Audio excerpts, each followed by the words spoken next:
Polisi menangkap 7 pelempar molotov kantor PAC PDI Perjuangan Cilengsi, Bogor, Jawa Barat. Sementara sejumlah tersangka lainnya yang diduga turut terlibat masih diburu polisi.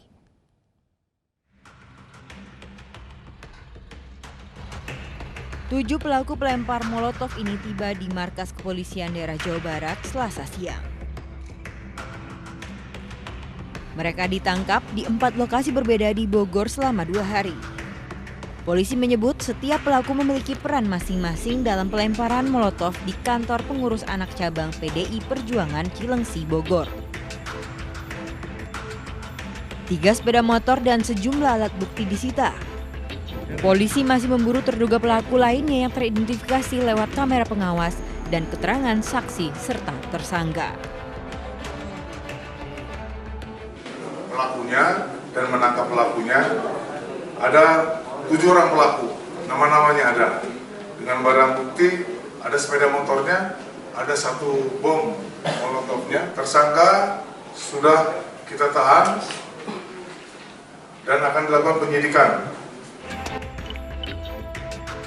Sebelumnya 2 molotov ditemukan di sekretariat PAC PDI Perjuangan di Cilengsi, Bogor, Jawa Barat pada 29 Juli lalu. 1 molotov meledak, sementara 1 lainnya tidak.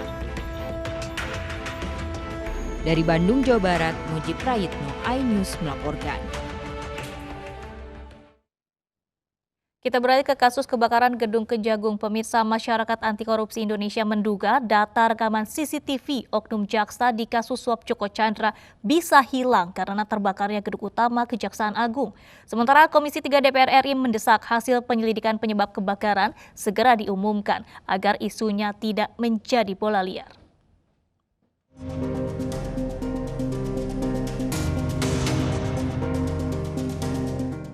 Ini ruang kerja Pak Jaksa Agung. Kondisi di dalam terlihat sudah rata. Ini adalah salah satu sisi yang disebut-sebut sebagai ruang Jaksa Agung yang hangus terbakar 2 hari lalu. Terletak di lantai 2 gedung utama, ruang Jaksa Agung berdampingan dengan ruang Wakil Jaksa Agung. Kita kumpul dan di ujung itu ruang rapat Pak Jaksa Agung. Wakil Jaksa Agung meminta masyarakat agar tidak membuat spekulasi penyebab kebakaran karena masih diselidiki oleh polisi. Terlebih, gedung utama yang terbakar bukan tempat penyimpanan data tindak pidana umum dan tindak pidana korupsi. Kita tidak boleh memberikan berita yang sifatnya spekulasi, ya. Bahwa gedung itu adalah gedung utama yang bukan tempatnya penyimpanan berkas perkara. Jadi tolong, ya, tolong. Saya juga berharap pada rekan-rekan ICW, ya, gitu, untuk rekan-rekan yang lain sebagai pengamat, bantu kami untuk bisa bekerja dengan baik, ya. Kemudian tunggu dan sabar bagaimana hasil dari laboratorium forensik. Kecurigaan sebagian masyarakat dianggap wajar anggota Komisi 3 DPR RI yang kerap berkoordinasi dengan Kejaksaan Agung. Pasalnya, peristiwa kebakaran terjadi saat Kejagung sedang dalam sorotan di kasus suap Joko Chandra yang menyeret salah satu jaksanya. Oleh karena itu, Kejagung harus segera mengumumkan hasil penyidikan agar kebakaran ini tidak menjadi isu yang kian liar. Karena semua orang akan bertanya-tanya dan menduga-duga karena urusan Kejaksaan Agung urusan perkara.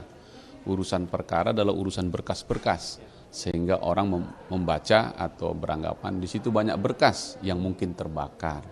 Meskipun sudah dibantah oleh Kejaksaan Agung, kita semua tahu bahwa apa yang sedang terjadi di Kejaksaan Agung, proses jaksa itu juga sudah ditangani, di kepolisian juga sudah ditangani yang berkaitan dengan kasus Joko Chandra ini, ya. Masyarakat anti korupsi atau MAKI menyebut bisa saja data sejumlah tindak pidana dan tindak pidana korupsi aman dari kebakaran Kejaksaan Agung. Tapi MAKI menilai kebakaran ini setidaknya membuat data sejumlah CCTV terutama di lantai 3 hilang.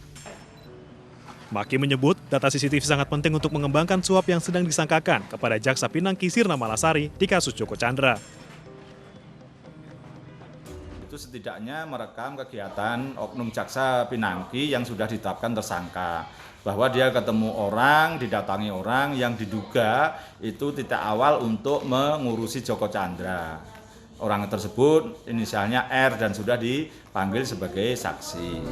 Kebakaran gedung utama Kejagung diduga muncul pertama kali dari lantai 6. Pada hari itu, 3 pekerja tengah memasang wallpaper dan parket di aula lantai 6. Sejauh ini, polisi telah memeriksa 19 saksi dan mengambil sampel arang dan abu di lokasi kebakaran untuk penyelidikan. Tim Liputan iNews melaporkan. Kedua tersangka penghapusan red notice buronan Joko Chandra, Tommy Sumardi, dan Irjen Napoleon Bonaparte tidak ditahan setelah diperiksa selama kurang lebih 12 jam. Selasa malam, keduanya dinilai kooperatif dalam memberikan jawaban kepada penyidik. Irjen Napoleon Bonaparte tersangka kasus suap penghapusan red notice Interpol Joko Chandra keluar dari pemeriksaan. Napoleon diperiksa selama 12 jam dan dicecar 70 pertanyaan terkait dengan suap pencabutan red notice dan kebenaran terkait siapa saja yang menerima suap dan memberikan suap. Tommy Sumardi dan Napoleon tidak ditahan atas hak prerogatif penyidik. Sementara Brigjen Pol Prastio Utomo sebelumnya ditahan atas kasus surat jalan palsu Joko Chandra.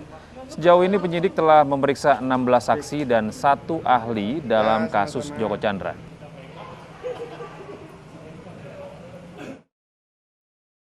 Dan malam ini perlu kami sampaikan sesuai dengan kewenangan penyidik untuk tersangka TS dan tersangka NB tidak dilakukan penahanan. Kalau ditanya kenapa tidak ditahan, tentunya kembali lagi ini adalah hak prerogatif daripada penyidik terkait dengan syarat subjektif maupun objektif terkait penahanan. Dan dari keterangan penyidik selama pemeriksaan memang kedua tersangka termasuk yang satunya kooperatif dalam pemeriksaan. Persilakan nanti dijawab sama penasihat hukum saya ya. Sedikit aja Pak komentarnya Pak. Saya sudah memberikan kuasa kepada penasihat hukum saya. Jadi silakan beliau nanti yang bertanya. Berapa pertanyaan Pak? Berapa banyak ya? 70. Apakah mengenai persangkaan terhadap Bapak atau lebih kepada pengembangan kasus tersebut atau mengenai fokus pada kasus yang menjerat Bapak? Pengembangan kasus? Sedikit aja Pak Napoleon Pak. Iya. Mungkin gini ya teman-teman wartawan. Kalau materi penyidikan saya nggak bisa sampaikan. Karena itu bagian dari kerja rekan-rekan di Bareskrim yang sedang mengurai perkara. Jadi saya tidak bisa sampaikan apa yang ada dalam materi pemeriksaan. Tapi kurang lebih difokuskannya pertanyaannya ke mana? Kalau menyangkut pertanyaan tidak seperti yang tersiar dalam media. Intinya seperti itu. Jadi apa yang berkembang di ruang penyidikan itu jauh berbeda dengan apa yang ada di media. Dan ini juga sekaligus saya minta tolong ke teman-teman media, pemberitaan-pemberitaan yang luar biasa. Sementara itu, terpidana korupsi Joko Chandra selesai diperiksa tim penyidik Jampitsus Selasa malam. Pemeriksaan terkait pendalaman materi penyidikan penerimaan uang kepada tersangka Jaksa Pinangki Sirna Malasari. Pemeriksaan terhadap Joko Chandra merupakan lanjutan.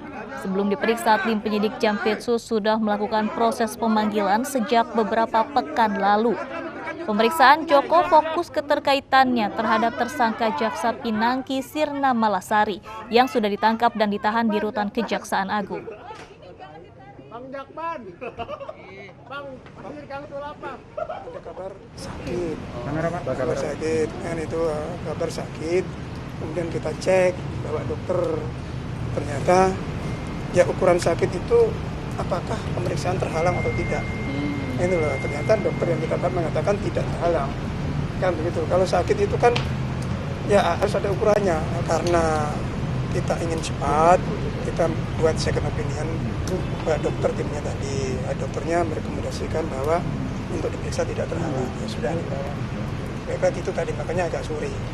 Nah, itu. Kalau sedianya kan pagi. Masih saksi semua. Untuk tersangka siapa Pak? Hah? Untuk tersangka siapa Pak? Kan masuk P. Materi yang didalami apa Pak? Apa?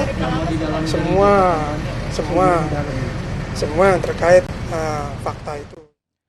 Ketua KPK Firly Bahuri menjalani sidang etik terkait helikopter mewah yang ditumpanginya. Selain Ketua KPK, Koordinator Maki Boyamin Saiman juga hadir dalam sidang etik yang berlangsung secara tertutup. Ketua KPK Firly Bahuri memenuhi panggilan Dewan Pengawas KPK untuk diperiksa dalam sidang dugaan pelanggaran etik penggunaan helikopter untuk kepentingan pribadi dari Palembang ke Batu Raja. Dalam sidang etik hadir Koordinator Masyarakat Anti Korupsi Indonesia Boyamin Saiman selaku pihak pelapor di Gedung Anti Corruption Watch Corruption Learning Center Kuningan, Jakarta Selatan. Sidang yang dipimpin Ketua Dewan Pengawas KPK Tumpak Hatorangan Panggabean berlangsung tertutup sesuai peraturan Dewas KPK. Sidang pelanggaran kode etik ini diperiksa dan diputus majelis dalam waktu paling lama 60 hari. Biar Dewas yang menyampaikan semuanya ya, mohon maaf ya. Saya tidak memberikan keterangan di sini, semuanya tadi sudah disampaikan ke Dewas. Terima kasih ya. Pak, boleh minta tanggapan? Jika ini nanti terbukti dugaan melanggar, saya memohon, kan mengajukan permohonan. Pak Firly cukup jadi wakil ketua, jadi ketua diganti orang lain. Saya sampaikan juga itu. Jadi sidang cukup efisien, tidak berdele-dele. Pertanyaan juga tidak berdele-dele, jawaban saya juga berusaha sepadat mungkin, dan itu akhirnya nggak sampai 1 jam lebih dikit ya, udah selesai gitu. Apa yang saya kemukakan kan berdasarkan fakta. Misalnya naik helikopter kan memang naik helikopter. Mau apa? Mau membantah nggak naik helikopter? Ya Pak Firly mengatakan sudah dibayar. Ya silahkan aja, udah dibayar. Tapi saya kan menyampaikan dibayar full, dapat diskon atau yang lain kan gitu kan, dibayar oleh siapa kan gitu kan. Misalnya begitu kan, Pak Firly menjawab dibayar sendiri dan full gitu kan. Nah nanti apakah pembayaran ini standar atau tidak, itu tugasnya Dewan Pengawas, bukan saya. Karena saya kan tidak mungkin pura-pura akan nyewa, saya pakai.